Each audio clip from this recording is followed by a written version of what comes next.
Hi, and welcome back to Stoopid Politics. All right. Hi, my name is Tina Strack, and we want to welcome you back to another show of Stoopid Politics. With me today are three guests, and I'm very, very pleased to have them back on the show with us. And I'd like them to introduce themselves to you now. Hi, I'm Christine Schrock from Fort Wayne. I'm Jeremiah Jeffrey from Fort Wayne, Indiana. Hi, I'm Roberta Galloway from Fort Wayne, Indiana. And we would like to start off the show the same way we ended it one show and started it another, which is with the Pledge of Allegiance. If you would join us, we'd greatly appreciate it.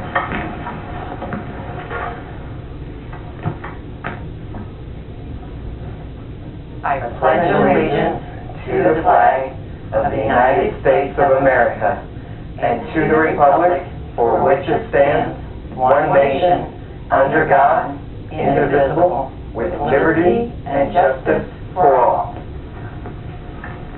And I always want to say amen. I know, because it's such an awesome thing. It is. It is. I think it's allowed. Public access. There we go. Consider it. Amen. Yes. Most of our shows have been what we have been in opposition to, okay? And there are a lot of things that we, as American citizens, should be watchful of. And anything that breaches our Constitution, we should oppose. However, I want to talk today about what we support, what we stand for, what are our alternatives. Does anybody have anything that they would like to start the conversation out with? Cool. Second Amendment rights. Okay. I'm talking about the right to keep and bear arms. Yes.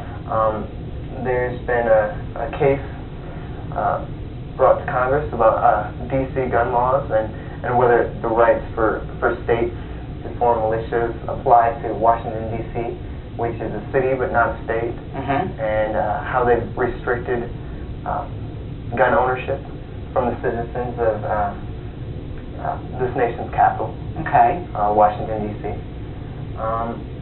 That's a big statement. If the capital of our government, of our country, has restricted... Yeah, so you realize constitutionally, they do have the right to do that, because that is a federal jurisdiction. So they do, or Guam, or Puerto Rico, all of those are federal jurisdictions, so they can make any rule they want to, and that does abide. But now, if they start making rules like that would apply to the people in the states, that's when they cross the line. That's when the 10th Amendment needs to be, held up and say, no, you cross the line, stay in your own jurisdiction. Okay, can you tell us what the 10th Amendment says? Oh, I can't say it verbatim, but I can in a minute. I'll get it out here. Okay. But it's basically telling the federal government that it has no power into the states unless the states grant them, certain power. So Okay. everything remains in the states Okay. unless it is given, to the federal government. But By the people or by the state? By the state. By the government of the state, Yeah. the representatives of the people from that state. Okay. And the gun control laws that are bills, let's call them bills. Do we have any laws that have breached our constitutional rights? There are laws right now, and that issue is being decided by the Supreme Court right now. That's what's making the news currently. I don't know if you're watching a rerun or not, and if this case has been decided or not. But right now, Washington, D.C., there are members of that community that are fighting against the laws that are already in place in Washington, D.C. Okay. They want the right to keep and bear arms in their own home. And we would probably be for the ability of the individuals to protect themselves, as opposed to relying on the police and powers that all of our communities probably pay for.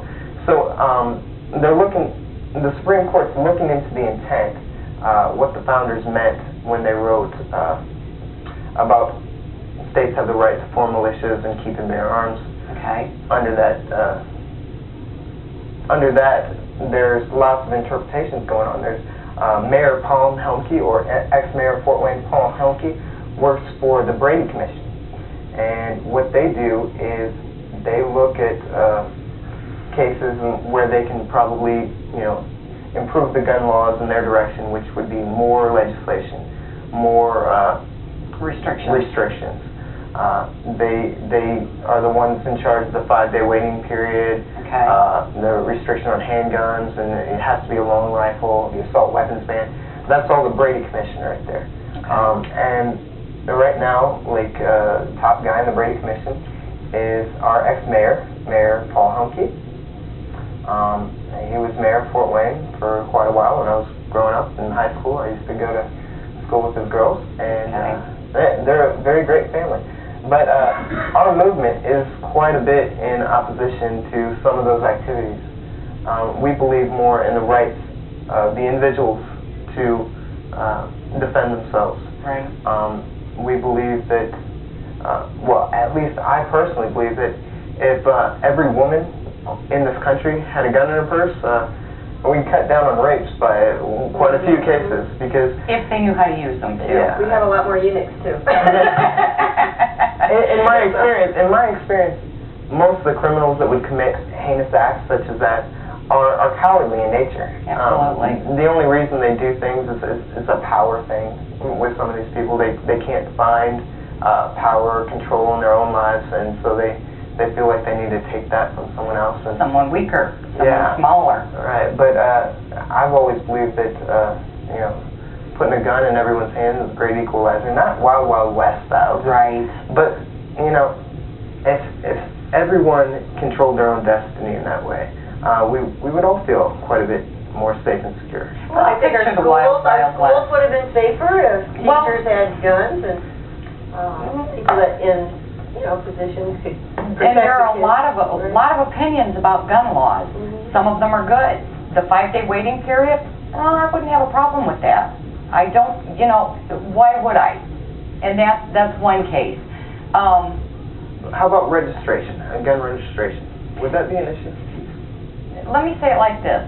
If we are not allowed to keep and bear arms for protection, only criminals will have access to these weapons. Yeah. That's either going to put a law-abiding citizen in the criminal category because they're not giving theirs up, or they were criminals to begin with, and they never asked permission to get things. Right, and so they're going to have them anyway, so if you make guns illegal, only criminals will have guns. Absolutely. And that sounds much more dangerous than an informed and armed population. It does. And I was going to say, let's picture the Wild Wild West. Everybody carried a gun. Even the saloon girls have one on their garter belt, okay? People respected people, and it wasn't because one of them had a gun and the others didn't. It was because everybody was of equal power. They had the equal and same ability to protect and defend themselves. And yes, we had some outlaws, but the people who okay, I used to watch Jim West, Wild Wild West, right into town, and criminals were shooting everybody up. But those townspeople didn't have guns of their own, for whatever reason. He would come and save the day because he did have a gun, okay? Even the law in some of these movies, and it's fictional, I understand that it's TV, but how fictional is it, really? Well, that probably was very fictional. Back in the day, everybody had a gun. Exactly. Everybody had a gun. And there was more respect. And television shows you, like, an exaggerated amount of violence. When everybody had a gun, nobody got shot. You know why? Because bullets were expensive, for one. Right. And, yeah, you didn't waste them. You didn't go around shooting anybody.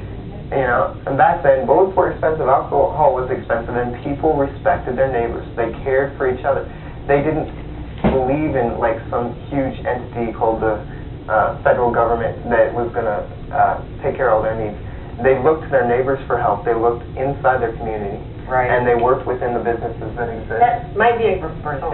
Well, when I was growing up, my grandfather had a shotgun. I mean, we were brought up, it was there. It's like today, it's like, oh my God, you got to lock it all up.